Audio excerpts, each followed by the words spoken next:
One of the biggest challenges that a drafter faces in orthographic projections is being able to visualize what the three-dimensional part looks like versus the two-dimensional views that he is projecting. And so we typically have students work on a series of what we call missing line problems, where we give you part of the information and have you project to figure out what the rest of the information looks like. And so this happens to be one of those problems, and I just want to kind of walk you through some of the steps that you can use to figure out where the missing lines are. You notice that the side view and the top view only have an outline. They don't have any other lines. In the front view, you can see that there's a hole that goes through the part. You can see there's a notch on the back, there's a notch on the top, and there's a sloped surface. And so the way to approach this is to use construction lines to begin to project those features. And so let's project the hole first. So what we would do is we would slide up to the bottom of the hole where we're tangent, and we would use construction lines to project across. We'll go up to the center line, do the same thing, project that across, and go up to the top of the hole and project that across. Okay, so right now you can see that we have three lines. They're fairly light because they're just construction lines. That gets us all of the features we need for the hole in this view. Okay, now let's take this notch. The bottom of that notch is going to have to appear in that view, so we'll go up, catch the bottom of the notch, project it across. Okay. We will also see the corner of the slope here. So we're going to project that across.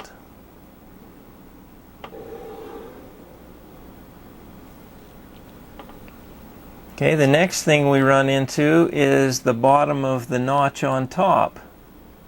We'll project that across. And finally, the top of the slope. Let's project that across. Okay, so we've projected all of the features that appear in the front view. We already had the bottom, it was here. We already had the very top, it was here. And we knew what the depth dimension was. But all of these other features are going to show somewhere in this side view. Some will be visible object lines, such as this corner and this corner. And the balance of the lines will be hidden lines, meaning the features are there, but when we look at it from that direction, they're blocked out. And so we show hidden lines as dashed lines to represent those features that are blocked out. Okay, so I'm going to change pencils. Because I have object lines, I'm going to take my 0.9 pencil and I'm going to start at the top of the drawing and I'm going to begin to darken my object lines. And so where this corner is, it's going to create an object line all the way across in the side view. So I'll come over here, keep my pencil straight up and down, and work that back and forth a couple of times to get that to fill in nice and dark. Okay, I've got that object line. Now I'll slide down to the next corner, which is the bottom of the slope. Come over to my construction line here and darken it in. Once again, go over it 2 or 3 times to make sure it's nice and black. Okay, the balance of the lines that are being projected are all hidden lines. And they also need to be dark, but they don't need to be as thick. So I'm going to use my 0.5 pencil that has a softer lead. It will be H lead. And I'm going to put in my hidden lines, which will just be dashed lines. So I'm going to go up and I'm going to work my way from the top down. That way I won't have a chance of smudging as much. So I'm just going to carefully put in some 1/8 inch lines to represent the hidden lines.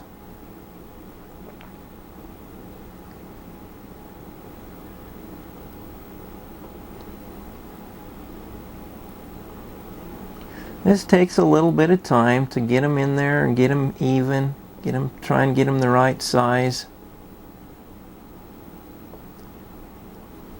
and get the spacing correct on them. There's my hidden line. You can see that the dashes are about 1/8 inch long and the space in between is about 1/32 of an inch. Let's zoom in a little bit so you can see that. Okay?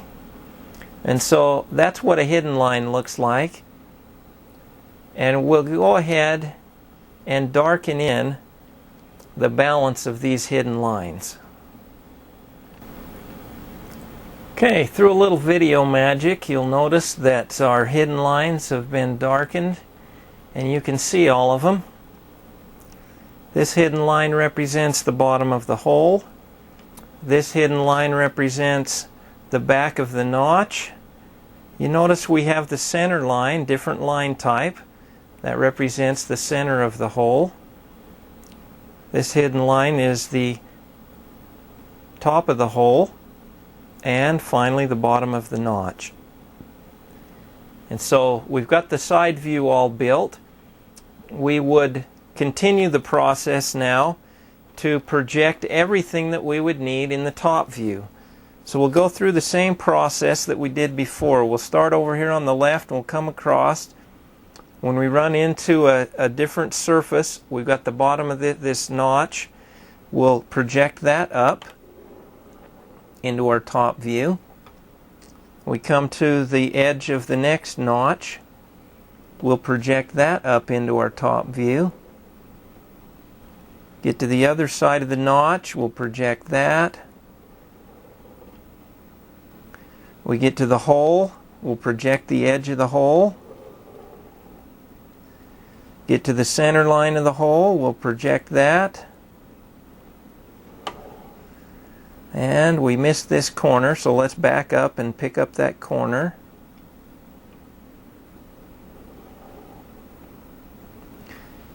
We get to the other side of the hole, we project that.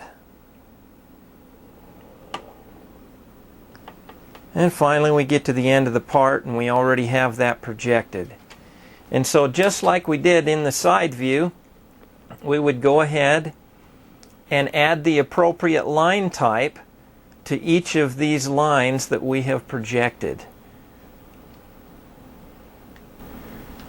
And once again, with the help of a little video magic, you'll notice that we've got all of our lines darkened in.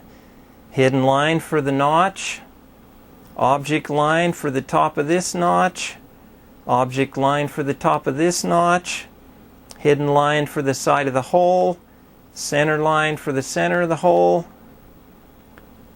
hidden line for the other side of the hole, object line for the corner, and of course the two end lines that were already there. And so we have completed the process of finding all of the missing lines in this particular project. We projected everything up from the front view. We projected everything over from the front view into the side view.